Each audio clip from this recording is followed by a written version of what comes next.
Get a load of this! So, I just got done reading probably one of the worst articles I've ever read in my life.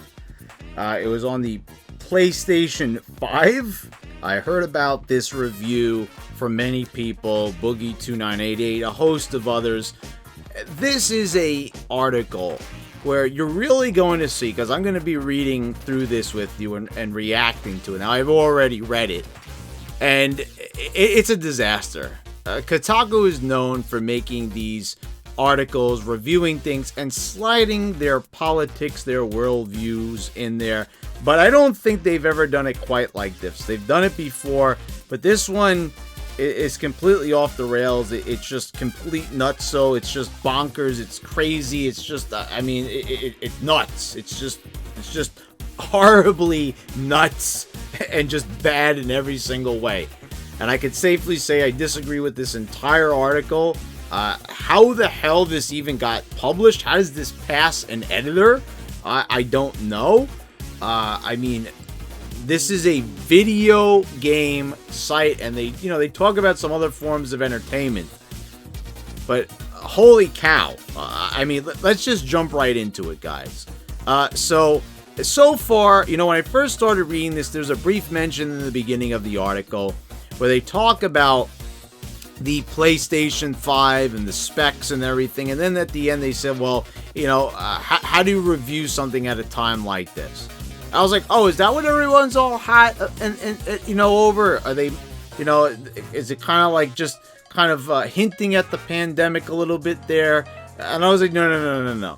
If people cannot just be mad at a brief little mention of something that doesn't even really mean anything. So I said, let me read on. So I read on, and, it's just a boring article, really, just, reiterating everything we've heard before about the specs and the games and everything. And it's like a positive review. I mean, so let's just jump right down here where the good stuff is, and the good stuff means the stuff that gets all political and just nonsensical and just horrifically SJWE. This is a social justice warrior fueled article if I ever did see one, folks. So let's just jump right into it, and I hope you all enjoy it. I know I did. It's very cringeworthy, I'll warn you. So if you're into cringe, you'll love this. If you can't bear to watch it, well, just watch it anyway, because we'll have fun here. So we jump down to this last section here. But does it really matter? This review has spent 3,000 words talking about the PlayStation 5, which is the most I've written about anything.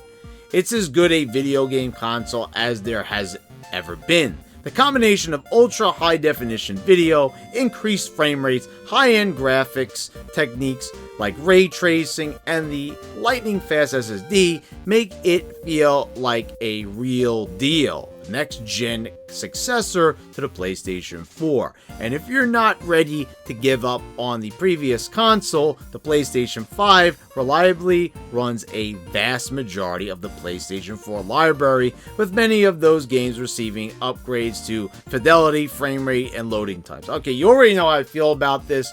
They shouldn't be, leaving out the PlayStation 3 and all the previous generation PlayStation games. Of course, you could buy them on the PlayStation Store, but, we won't get into that right now. But it seems like, he's enjoying the PlayStation.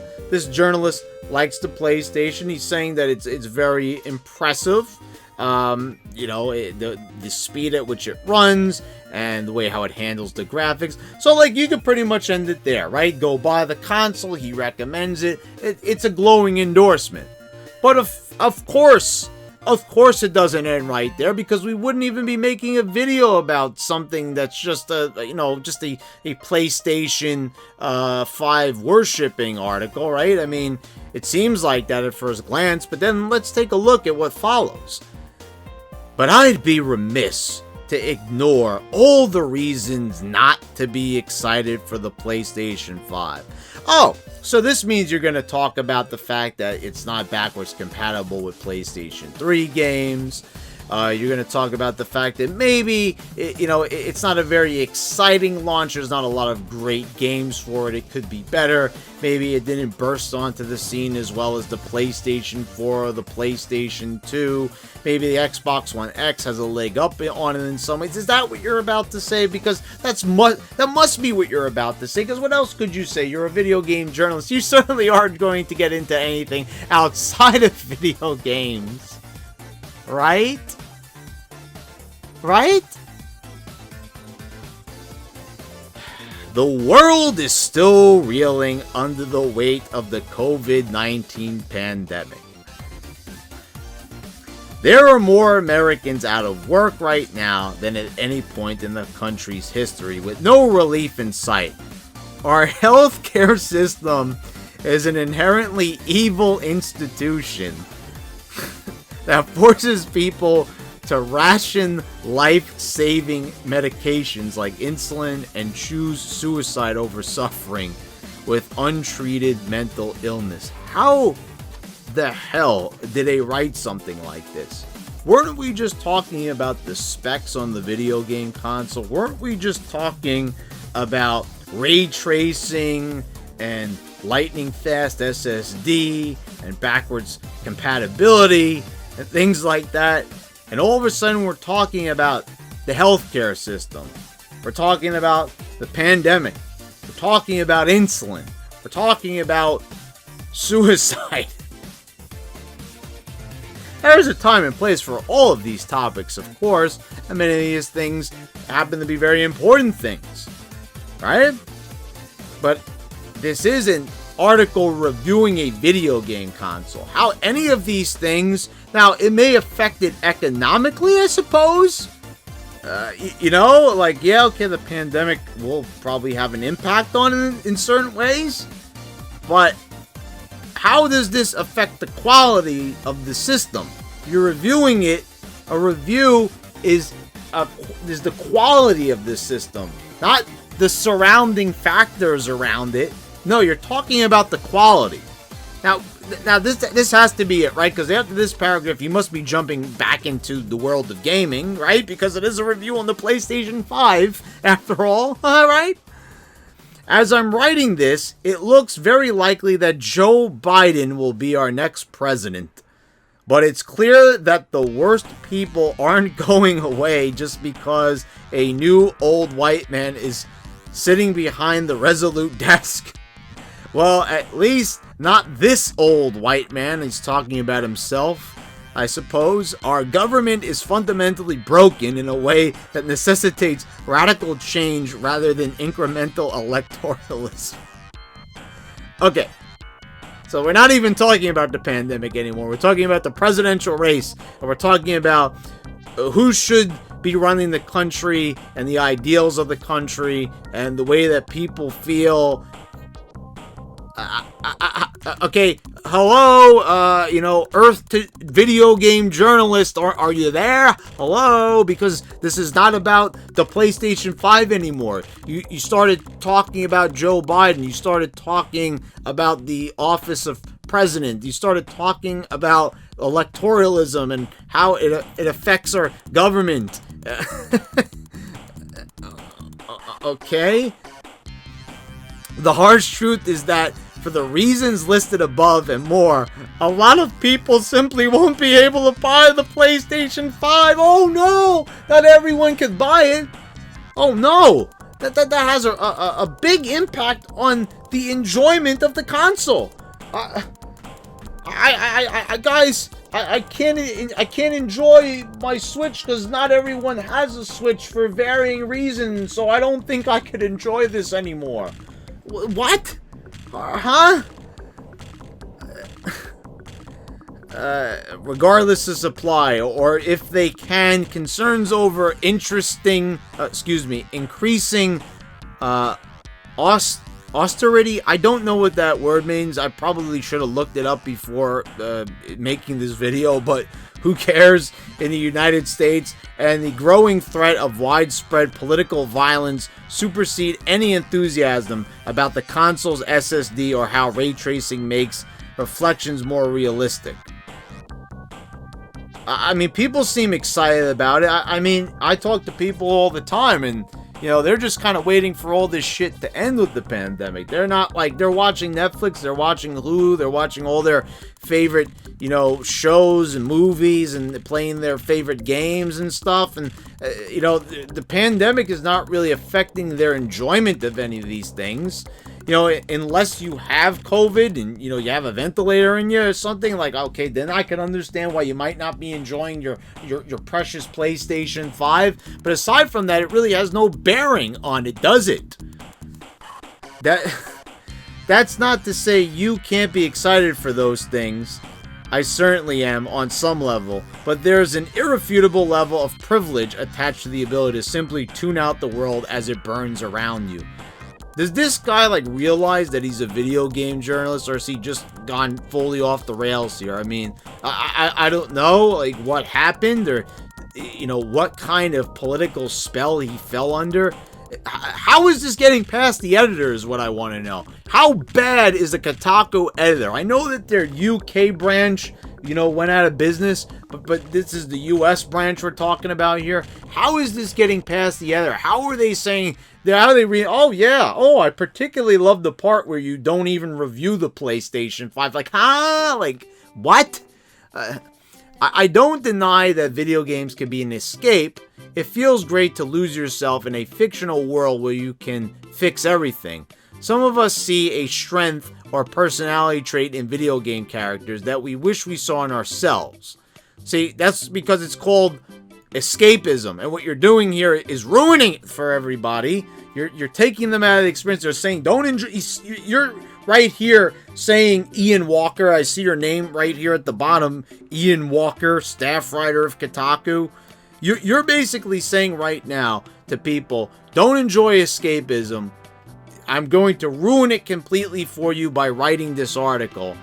I mean, you've taken all the fun out of the PlayStation 5, or at least attempted to do that. As much as it sucks for real world problems to intrude on that space, I've found it increasingly difficult to focus on video games amid our current situation. So then maybe you should get out of video game journalism, because it's really affecting your work there, pal. Many nights, it's all I can do to play a couple of runs of Spelunky before collapsing into bed for a few hours of doom scrolling and restless sleep. What is doom scrolling? I'm going to go ahead and say that probably means scrolling through social media at stuff that you don't want to see. And I know I'm not alone in that feeling. We are collectively tired, and for good reason. You're tired. I mean, you sit around all day and you play you play video games. I mean, you have enough time to collapse into bed and doom scroll. So, you don't seem too busy there, and you're certainly not attributing enough time before you write these articles. I mean, maybe try a rough draft or something like that, because this sucks. This is shit. This is bad. This is horrible. I mean, there needs to be an editor. I'm pretty sure there is one, but obviously he's not doing his job, and you're not doing your job, and he needs to be telling you to do your job, and that the whole entire, overall owner, if they're reading this, needs to tell both of you guys to do your job and be video game journalists and editors and write about video games. And stop putting your politics in it. So let's just finish this article up. Sony and Microsoft chose a hell of a time to release their next generation video game consoles. I think the PlayStation 5 is a great machine, but it's tough to recommend when folks are literally fighting for their lives while residing in the richest country in the world. I guarantee you that this is the last time they're going to send you a PlayStation 5 to review, or any free games or any download codes, because you're pretty much telling people here, well, it's a great machine, but don't go buy it because of reasons. What the fuck are you talking about? Honestly, I was very lucky to receive a PlayStation 5 for the purposes of this review, despite the fact that I am comfortable enough to have bought one on my own. So you talk about people being privileged, and you kind of rub it in their faces, anybody suffering from the pandemic. Oh, but I managed to buy it and I got a free one because I'm an important journalist. I guarantee you, after reading this, Sony will never send you anything ever because you're just a disaster of a journalist, and this is a disastrous publication. I mean, I can't even... well, you know what? I'll save my comments to the end. If you're in the same boat, I encourage you to grab the console and see what it's all about for yourself. If you aren't, don't feel like the PlayStation 5 would change your life. It's a video game system, and it's not going anywhere. You know something? I don't even remember, like, some of my favorite consoles, like the GameCube and even the Switch. Like, even the Switch is not changing my life. I mean, it's changing my perception on how art is conceived and just how many great games there are, you know, my perspective on art, but it's not affecting my moral compass or, you know, affecting the way I vote or the way I view the healthcare system or the way I view the pandemic. I mean, I'm pretty sure, you know, I don't know, but like, is there a hidden message in Pokemon Shield over here? You know, I was just playing the Crown Tundra. Was I missing out on something? Oh, I got it. I got it, guys. The Crown Tundra, it takes place in a cold climate, you know, and the flu season's coming, guys. So is that like a forewarning? I can't enjoy Crown Tundra because it reminds me of the flu season. No. I mean, dear Lord, what are we supposed to be thinking when we read something like this? Am I supposed to be nodding my head in approval? Wow, this guy's a real crusader.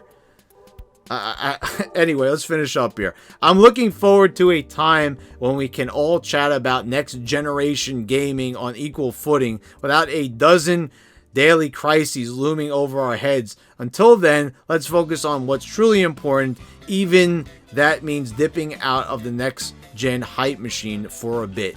Ian Walker, staff writer, Kotaku. You know, why don't you like appeal to CNN for a job here? Because like, you're obviously not very interested in video games. Let me come full screen here for a moment because we've got a lot to talk about here.